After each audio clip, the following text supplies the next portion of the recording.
இரண்டாவதாக அமாவாசை பௌர்ணமி தினங்கள்ல பொதுவாகவே பாத்தீங்கன்னா ரொம்பவும் சக்தி மிக்க தினங்கள் அப்படின்னு சொல்லப்படுது.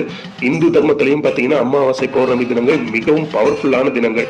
அந்த தினங்கள்ல நேர்மறையான ஆற்றல் ரொம்பவும் அதிகமா இருக்கும். அந்த நேரத்துல நேர்மறையான ஆற்றல் அதிகமா இருக்கக்கூடிய நபர்களுக்கு இரவு முழுவதுமே தூக்கம் வராது. என்ன அவங்க படுத்து தூங்கினாங்கன்னா பரண்டு படுப்பாங்களே தவிர அன்றைய தினத்துல அவங்க முழுமையான ஒரு தூக்கம் வரவே வராது.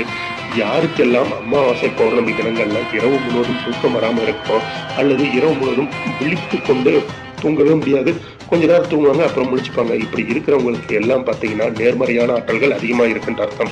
ஏன்னா ஏற்கனவே அந்த அமாவாசை பௌர்ணமி தினங்கள்ல இருக்கக்கூடிய நேர்மறை ஆற்றலும் இவங்க கிட்ட இருக்கக்கூடிய நேர்மறை ஆற்றலும் அதிகமாகும் பொழுது அதை அவங்க உடல்நிலை கண்ட்ரோல் பண்ண முடியாம அந்த இரவு நேரங்கள்ல அவங்களுக்கு தூக்கன்றது வராது அப்படின்ட்டு சாஸ்திரங்கள்ல சொல்லியிருக்குங்க. இது மாதிரியான விஷயங்கள் உங்களுக்கு நடந்திருந்தா கண்டிப்பா உங்களுக்கும் நேர்மறை ஆற்றல்கள் அதிகமா இருக்குன்ற அர்த்தம். உங்களுக்கும் தெய்வத்தோட அருள் முழுமையா